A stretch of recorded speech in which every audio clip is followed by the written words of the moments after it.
All right, perfect. Morning, everyone. Hope everyone had an awesome weekend as well as an awesome Memorial Day last week. We took the week off, enjoy some family time, um, and enjoy the holiday for all the right reasons. And remember those that have gone before us, that were troops had to fight for our actual freedom. So, um, beautiful holiday. Then, like I said, it was a good one. We had some good weather for a change. So it was definitely awesome to be able to get outside, blow up the kids a pool. I mean, they had a real blast during this whole social distancing um, situation. So, um, yeah, this week definitely excited. I always get fired up, always get excited. Whenever our calls fall on the first of the month, um, and especially this actual month, because hey, this is the last month of the second quarter. So it's time to build the momentum, finish strong, and really go into that third quarter, which is usually our peak season during these summer months, and just really take control of the actual marketplace. It's some folks. Sorry, I'm gonna mute out a lot of folks. There we go. But yes, I mean it's like I said, it's that end of the second quarter, and I'll talk about momentum a bunch, especially referencing John Maxwell. But just kind of let's look at the definition of momentum just to get the kind of from physics, the quantity of motion of a moving body measured as a product of its mass and velocity, the impetus gained by a moving object, the impetus and driving force gained by the development of a process or course of events. So probably the third definition really hits home to us because it's, like I said, it's a process of developed events, meaning as we progress through, we have those successes inside the field, whether it's mortgage protection space, the final expense space, we are building off of each one of those appointments. Even if we don't close that appointment, we can still build off that actual appointment by gaining knowledge, by gaining something new, whether it's from an underwriting standpoint, whether it's from a closing standpoint and objection, how to overcome that particular one, or something you could have said different. We're always gaining something. We're always being forced to develop and get better as we progress on through these different appointments. So momentum is huge, and I'm a firm believer. It's talking about what's going to come and preparing for it now versus waiting for when that day actually comes. So talking about the going into the third quarter now makes a lot of sense versus waiting until July 1st to actually start talking about it. Because once again, it's summer months. This is when we usually have our peak worth of business, and we kind of build it all the way up until about the October time frame. And select folks, they have really good November, December months, and some of the folks they start shutting things down. It's not a right way or wrong way. It's just summer months momentum, especially on the mortgage protection front, just because a lot more closings are going to start happening with the ridiculously low interest rates. That's some good news on our end of it. Um, and same thing with the FE. I mean, if you're in the final expense market, I mean, seniors have a fixed income in many, many cases. That does not change no matter what's going on. As well as a lot of seniors that have money tucked away, this is a prime time to start asking those additional questions of what else do you have in place that acts like life insurance? Because people are moving money. I mean, Sean just rolled another 200 and how much did we do? 217,000, I think, yesterday or Friday. Friday, I think, yeah. Simple question off of a FE lead. What else do you have in place that acts like life insurance? Um, and come to find out, there's over $400,000 worth of investments. We only took a small portion of it to start, and put them into a safe vehicle. They're 77 and 79, and they're in some at-risk accounts. They're variable annuity products. Some inside stock markets. I mean, it was definitely a mess, and we took a small portion, got to save money with a lifetime income rider, which is netting them almost at their age almost $18,000 to $20,000 annually, which their goal is to get about 1,500 to 2,000 a month. So we're spot on, perfect, maybe even over per forming for their actual needs, which is good. So It all comes from asking a simple question. What else do you have in place that acts like life insurance? Um, so despite some people think, well, hey, it's the whole virus thing is happening. People aren't buying life insurance. That's the last thing they're thinking about. It's quite the contrary. It's more of an open, accepted conversation, um, as well as it's a good segue into these other items. Talking about Medicare, talking about mortgage protection. So even on my mortgage protection sales, I'm talking about life insurance, writing 2 different policies, getting the MP1 done first, and then coming back, circling through with another basic term life policy. So, for example, I think the one girl we're doing National Life Group for the Flex Life, and we're going to come back and do another National Life Group again on the actual term side, because she has a 10-year term from State Farm. She's 22, which makes zero sense. After I explained to her how term really works, she understood it, and for I think it was $8 more a month, she can have a 30-year policy, the same exact coverage for over 250,000. Another woman just, hey, she just switched jobs, doesn't have benefit package yet. Wants to get the house covered. We're doing the app probably Wednesday or Thursday for this actual week. And she, hey, you do life insurance too? Yeah. And how does this actually look? Because I just switched jobs. I don't have coverage yet. I want to be able to get something that's actually mine. So this is from a woman that didn't even have to explain the difference between work and a personal coverage. She already got it. And it's just saying that something else that we offer. Adding that extra hat, the extra tool to our actual tool belt, it goes a long way in this actual business. Just opening your mouth and conversating and letting people know what you actually do and how you can help them. Because we're ultimately glorified problem solvers, and that's why we get paid so well from these different insurance companies. It's many people have a need for life insurance. It's they just don't understand it, or we have to just help direct them to show them the proper path to actually take. Whether that's like expense, mortgage protection, against market sales with IULs. There's so many different avenues to sell actual insurance products. It's just opening our mouths and conversating with them, and then also listening. That's probably the number one trait. We want to talk. We're good at that for sure. Promise you that. I know we're all great at talking, but it's using thought-provoking questions and then just sitting back and listening, gathering and receiving their information that they are telling you. In many cases, the client is closing themselves and we're just not listening for it. Or we're talking way too much where they can't even get in a word and to even tell us, hey, I want to buy something. Or, hey, I'm looking to do this. So just being able to have one good thought-provoking questions. When I say thought-provoking questions, not one-ended or and one-ended questions where it's going to be a yes or no answer. Something that has a little bit of context to it, where they have to elaborate on their actual answer. Many cases, things I ask, have you had life insurance previously? They'll say yes, they'll say no. Then I ask a quick follow-up question. How was that experience? Then they're going to go on an actual substantial tangent. I mean, I can get some substance from it. I can figure out how they feel about life insurance. Because believe it or not, some people had really bad experiences, and they're automatically narrow-minded and shut down when they're actually talking to us, unless we uncover those beasts prior to be able to conquer and overcome those beasts with them. So believe it or not, many times, hey, I had a really bad insurance agent. They sold my mom this XYZ junk policy, and we had to deal with the funeral costs. Oh, wow. I'm sorry to hear that. Do you know what actually happened? And then they'll try to explain it. Then once you kind of hear the story, it sounds like that agent must have sold your mom a term when she should have had a whole life policy. Is that pretty accurate? And then once you start leveling and reasoning with those different folks and have that level of understanding and compassion, their guard comes down. They start actually being receptive. They start listening. And that's where you can shine as the expert of explaining the different types of coverage, saying what's the pros and cons of each different one for their given situation.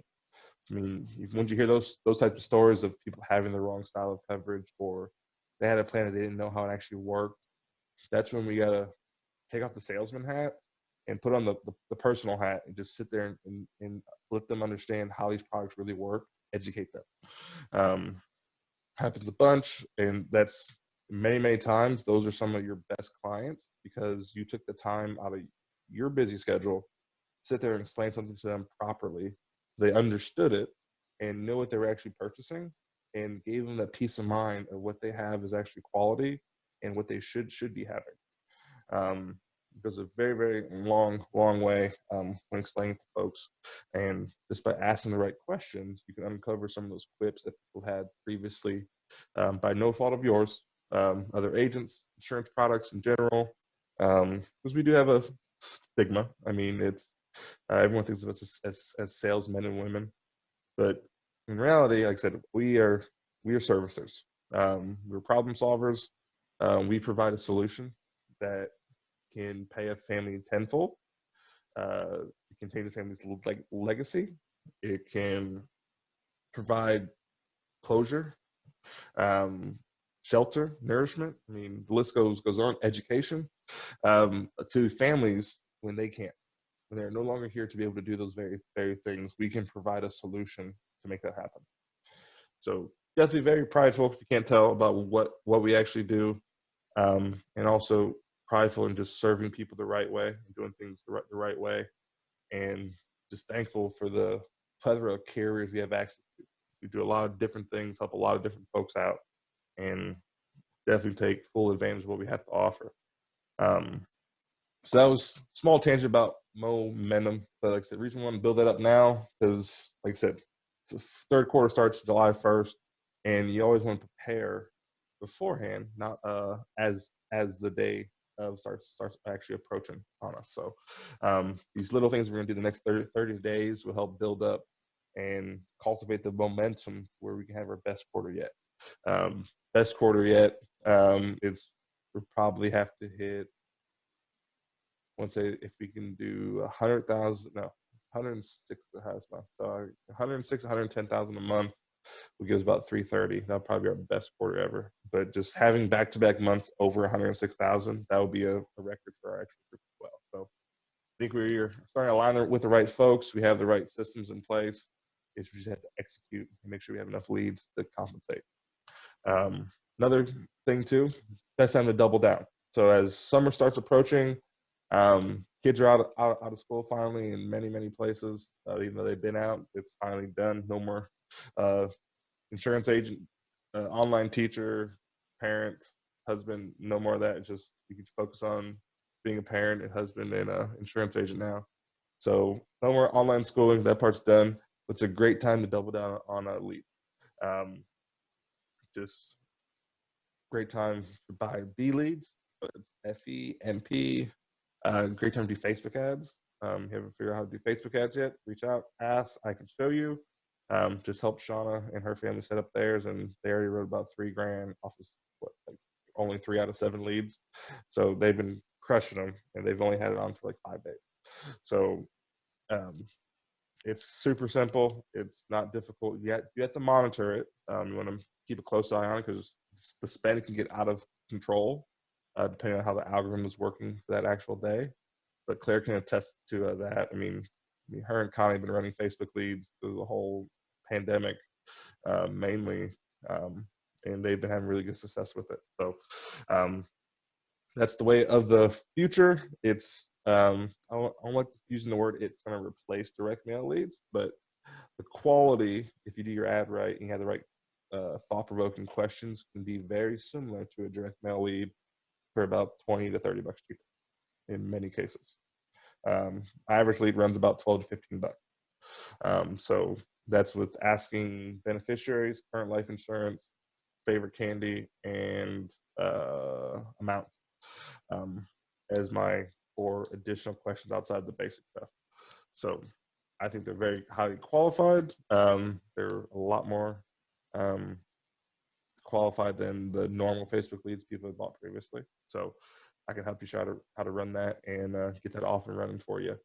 But it's going to be the way of the future eventually, especially once we can figure out how to do automated chat bots and getting that whole thing to kind of do an automated pre-qualifying for you. It's in the works with some folks. They're having really good success with it as well. And that's just the way things are going to end up going. Mortgage protection still. I mean, direct mail and B leads are the way to go. We saw, like I said, Pete and James had some really good success doing some B leads with some refresh letters. It's not a bad idea. Not a bad time to do it. Buying up some 3 to 9 month old leads, assuming that many of those might have came in prior to the pandemic, uh, February, July, December, to where some people might got brushed on over. Be some easy cherry picking off of those actual leads. Kind of when many states started shutting down in March, I mean, even if you had older leads, you couldn't go door knock them unless you were pounding them on the actual phone. There wasn't much you actually can do with them unless you get them on the actual phone. So that could be a good way to kind of rekindle some of those flames, kind of pick up where some agents might have left off, or just kind of abandon some of those older leads. Same thing on the final expense side. I mean, when things start changing, it's a good time to go back through even your own personal leads. We already have some actual leads. You're able to go back through, kind of rekindle those flames, or if you have leads that are from January, December, you can send them a refresh letter. It doesn't have to be a B lead that you buy separate. You can refresh your own leads and kind of rekindle some of those flames, or people that said they want to think about it. Send out a letter to them to kind of say, hey, I'm still here. Things have adjusted slightly.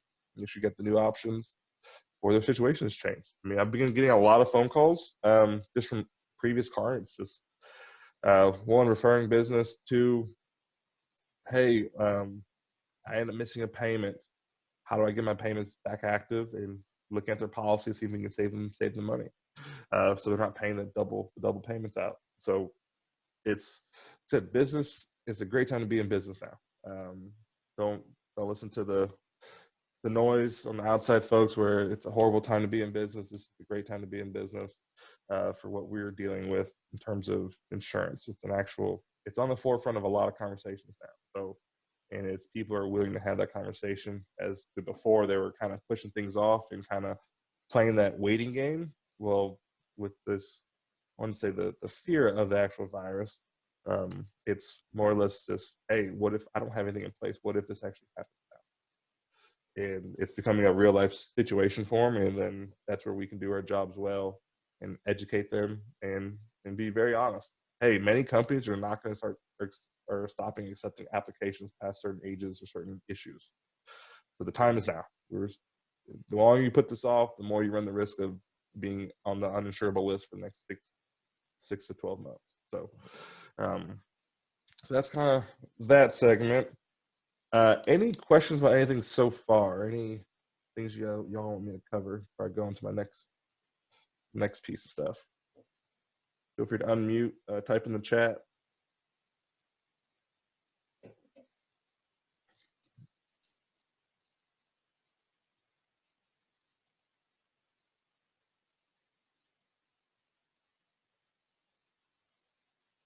All right, nothing. All right, so how about underwriting? How does that sound? Hopefully it sounds great. Let's dive into underwriting slightly. I'm just going to share one screen then. I'm just going to share this for a second. Just like I have the carriers. All right, let's talk underwriting. So these are majority of our carriers, right? Big thing with underwriting. So I'm not going to go into product specific stuff. It's more or less the thought process behind it. So underwriting is probably, outside of leads, probably the second most important thing we have to worry about. It's the make or break of if someone gets actually approved, if they can get coverage. Oh yeah, Mike, definitely be able to do that, brother. We'll talk about it. But underwriting said, it's our second most important thing we have to deal with. If leads are our lifeblood, and if that's the hardest thing we have to do is getting in front of people, the next most important thing is being able to underwrite those said people properly on the first shot. Hopefully, not 2 different trips if we absolutely don't have to. Find the right home for them, right? So underwriting, my philosophy is very, very simple. Start with the worst item and work your way down. What I mean by that, it's when you're asking a client, so there's a couple different ways of asking the questions.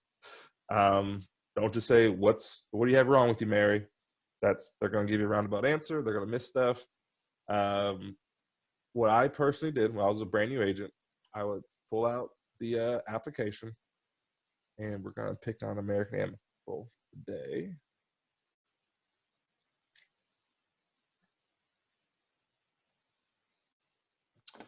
So I'll pull out the application, and what I would typically do was read this application to them as my health assessment, which you can still do this. It still works.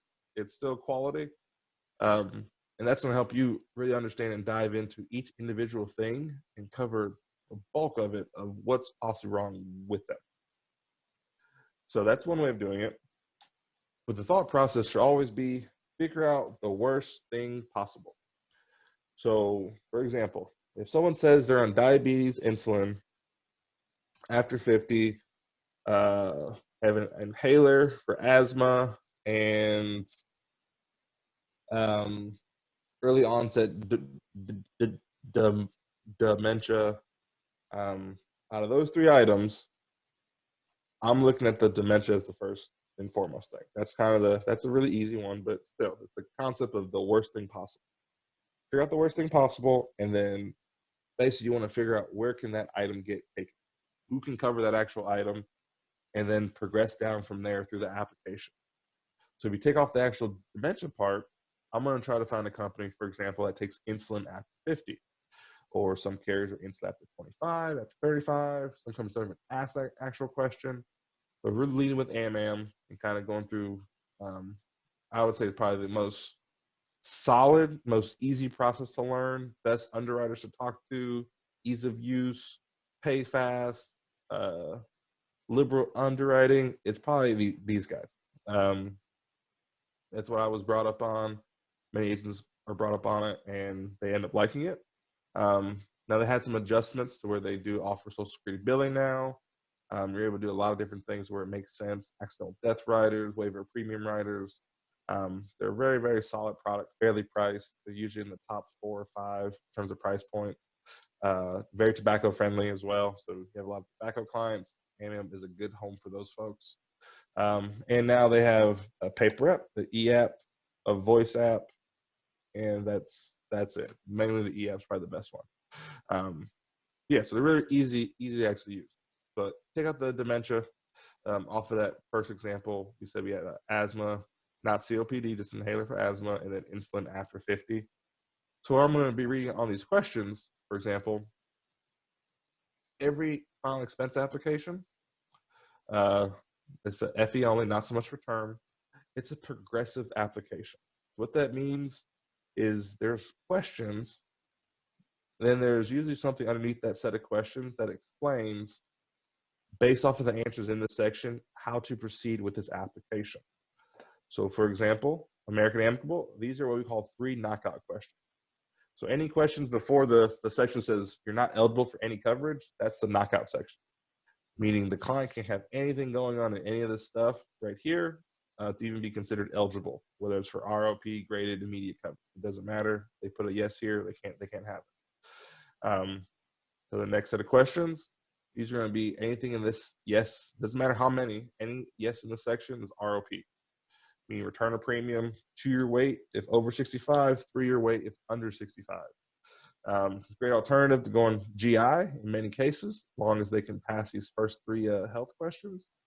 You get paid the normal comp, you get normal chargeback rules, and it's still a quality product for the actual client that we can redo later on once they get out of that specific time frame or add more coverage to it later. So this would be the ROP benefit, and then anything yes in this section is graded. If you get a full set of no's, like I said, you get day 1 coverage. But breaking down that actual question. So if we had insulin diabetes after 50, asthma with 1 inhaler. So I'm looking at insulin. That's going to be the most important one if you take the dementia off of that actual example. I'm going to try to figure out, okay, insulin use.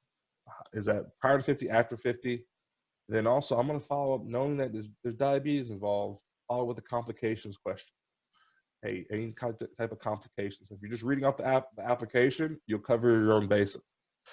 Same thing will go for any type of inhalers. People tell me inhalers, I'm on math, you're going to drill them about COPD, chronic bronchitis, emphysema.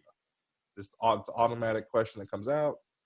and then they're either going to say no, none of that. Maybe the doctor might have said, or no, it's just asthma, or I've never taken an inhaler in the last 2 or 3 years. Then you got to go through the investigative process to figure out what's actually happening. But finding the worst item first, it's really the true answer and best way to underwrite, I personally think, because then you can pivot from that one actual thing. So I always try to find the worst thing possible, see what company's going to be able to take that, and then move on to the next worst thing, and then carry on from that standpoint. Now that doesn't, as you progress, eventually then you'll start recognizing drugs. So usually when people start telling me their list of meds, I'll start rambling off what they actually take those drugs probably for. If it's not the case, they'll tell me, hey, it's for XYZ instead. A lot of the dual diagnosed drugs, like the methotrexate, hey, you have cancer. Oh no, it's just rheumatoid arthritis. They'll start telling you that those types of things. But I mean, that's just going.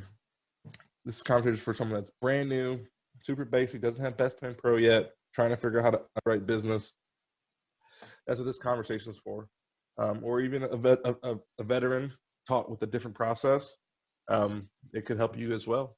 But I try to find the most, what I would think the most problematic issue is, or the worst thing they have with their health going on currently. Figure out the home for that particular issue, and then I work off of that actual app.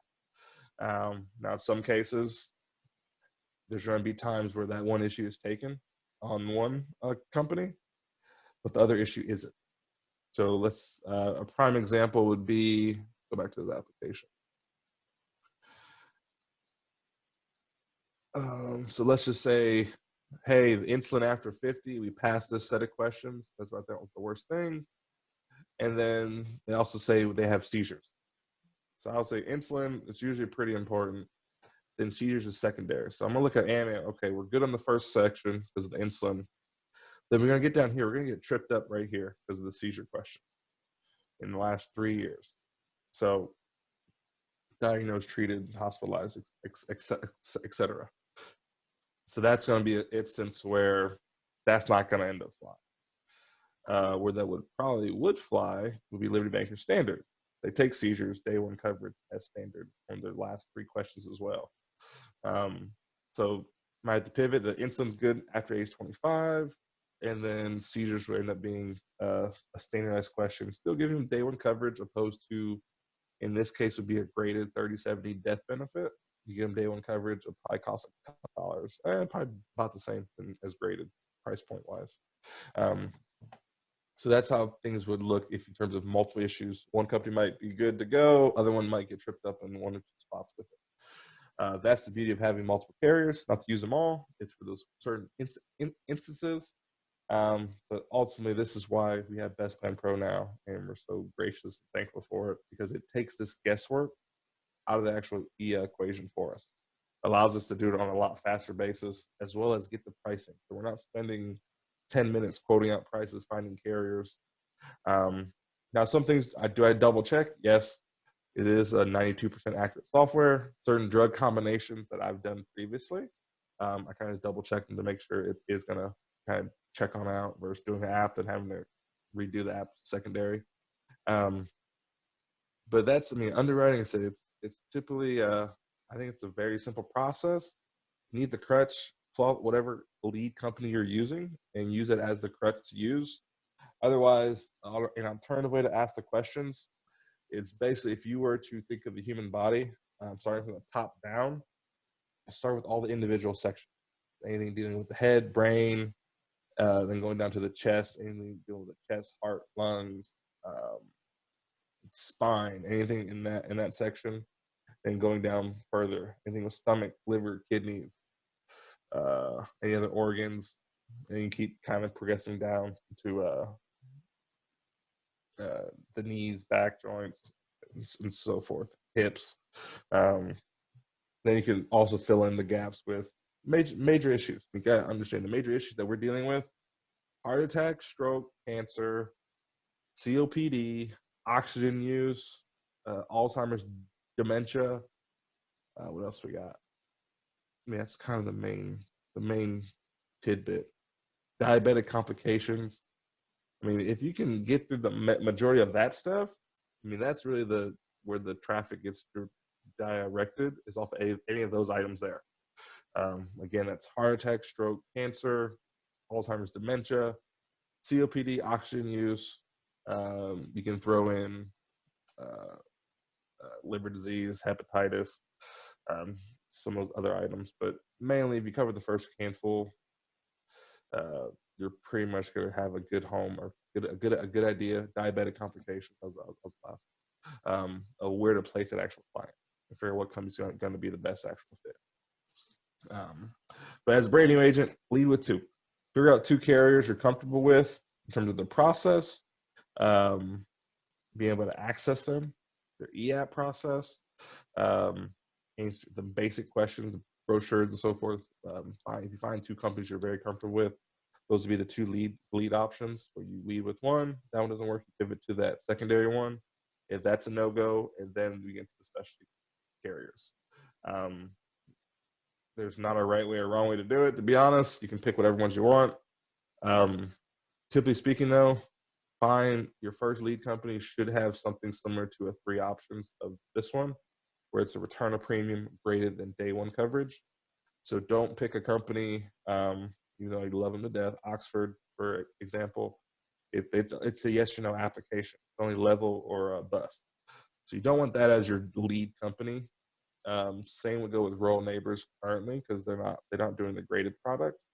Rural Neighbors is a fantastic carrier to use. They're really good, like I said, diabetic neuropathy, certain heart stuff like TIAs after 18 months. They're really solid there, but you got to be careful without that graded. That's going to give you some hang up. So any companies that have 3 options similar to this, so AmAm, Foresters, Liberty Bankers Works, they have 2 day one options similar to Foresters, as well as then a modified. Who else would I use? Let me see.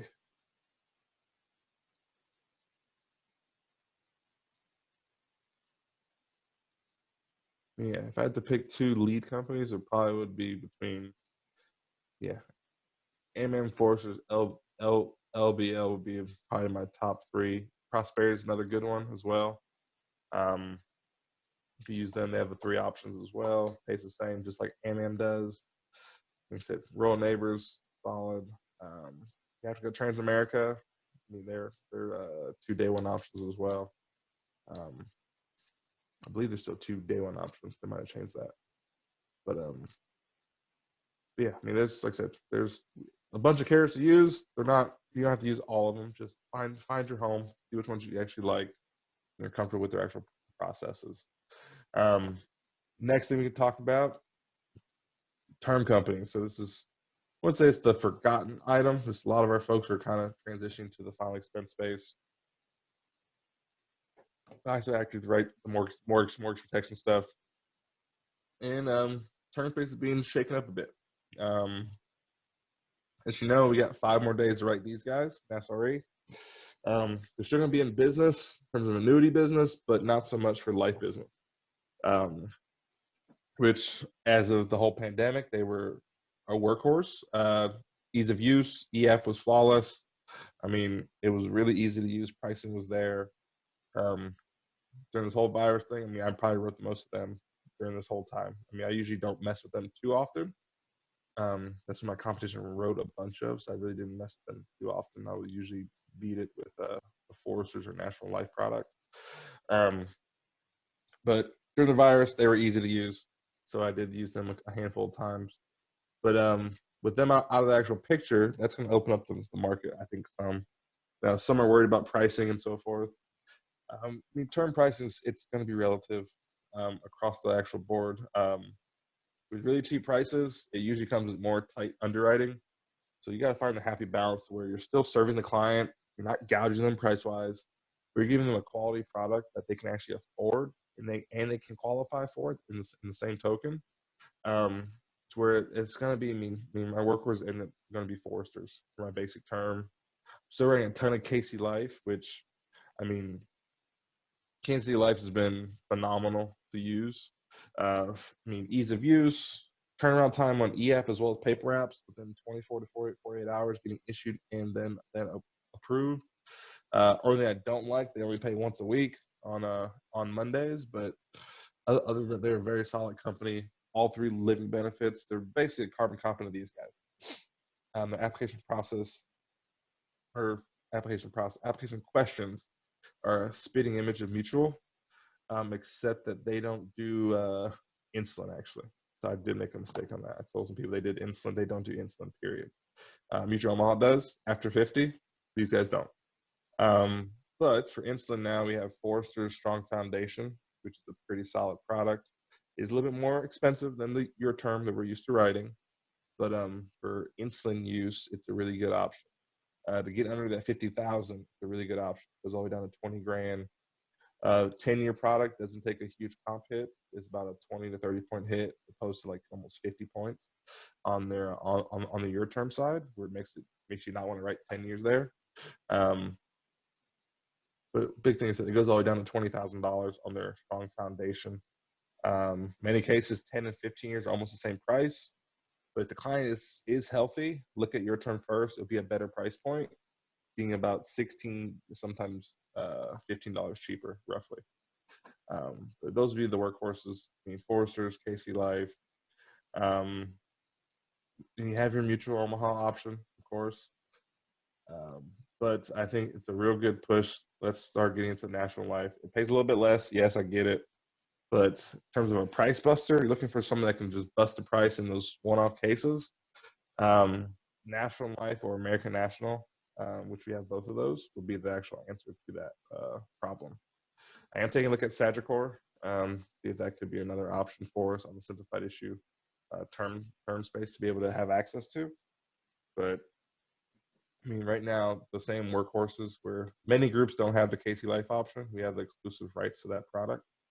So that can be a good option. Forrester's, one of them mutual, you have them. But National Life and American National probably the two, say, newest carriers you want to kind of get your hands on to kind of replace the Nassau Re.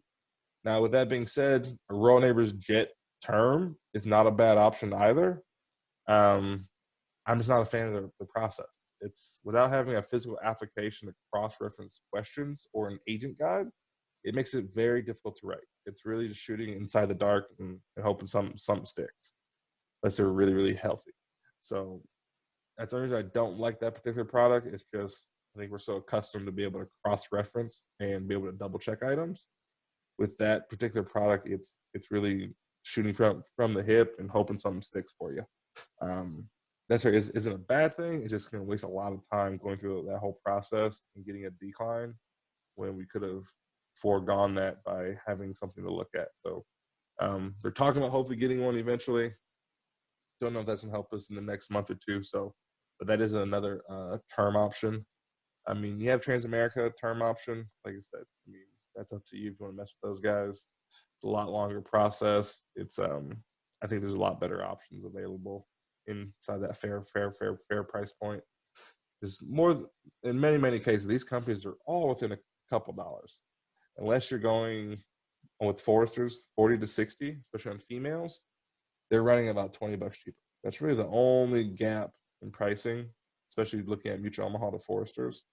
I mean, those Mutual Omaha folks that love them to death, they're going to be a little bit more pricey because they are a little bit more strict UW wise. So just keep that in mind. But I foresee a lot of people kind of transitioning to National Life Group. It's very much Fortress on steroids. There's one extra critical injury benefit. Underwriting is, I wouldn't say it's guesswork. It's more of an invasive. It's a LexisNexis report.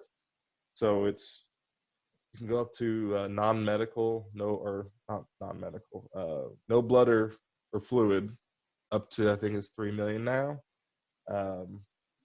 2 million on permanent stuff. During this whole pandemic, used to be the 1 million mark. But underwriting process 5 to 10 days roughly. If they don't find anything extenuous on their LexisNexis, on their mortality score, or in the MIB check, or their pharmaceutical.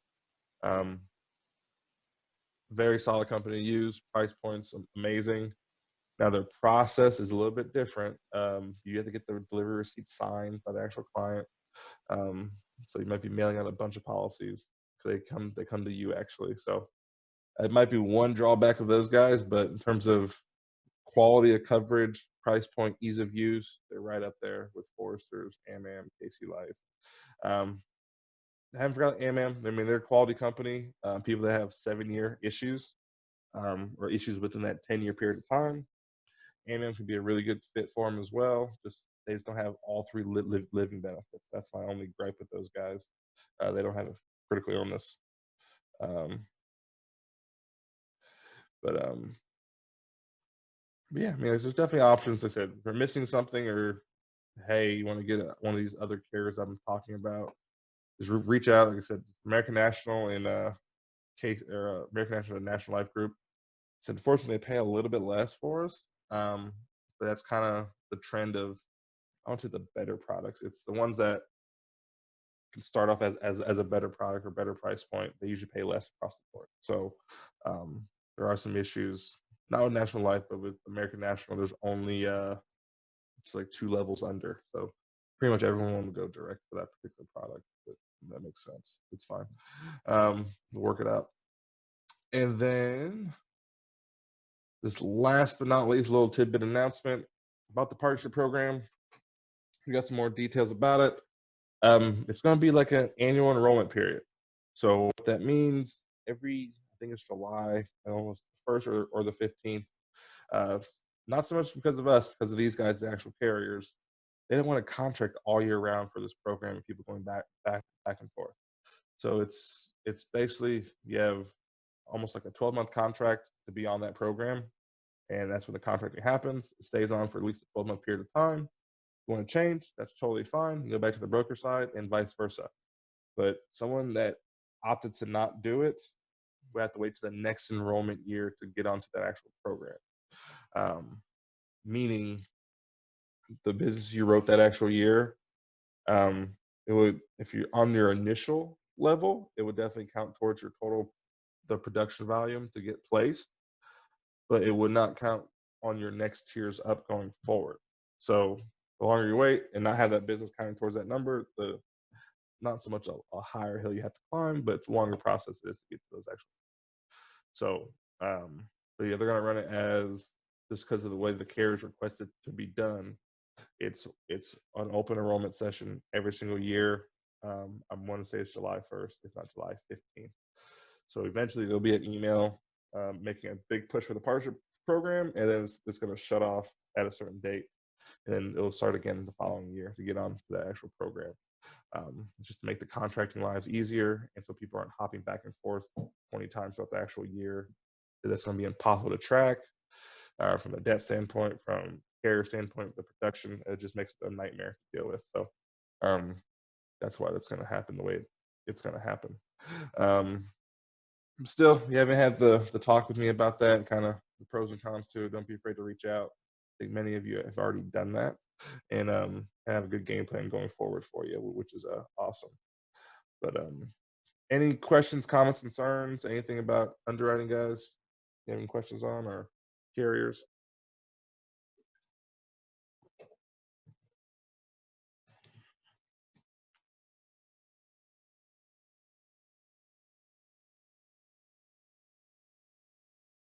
Yeah, nothing. Okay. Well, once again, hey, hope you all had a wonderful holiday this previous week. Fresh month. It's the actual first, so it always gets me excited thinking about the Bone Thug song, and it kind of gets me fired up just because it's a brand new month, a brand new start.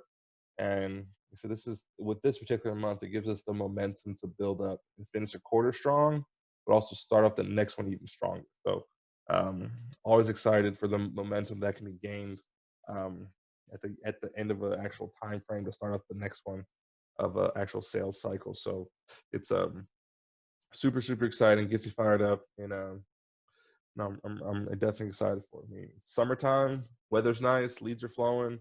I mean, it's not a better time of year to be out there selling. So, but hope you guys have an awesome week. If you guys need me, don't be afraid to reach out. We will chat soon, and let's go crush it. Thanks. Take care.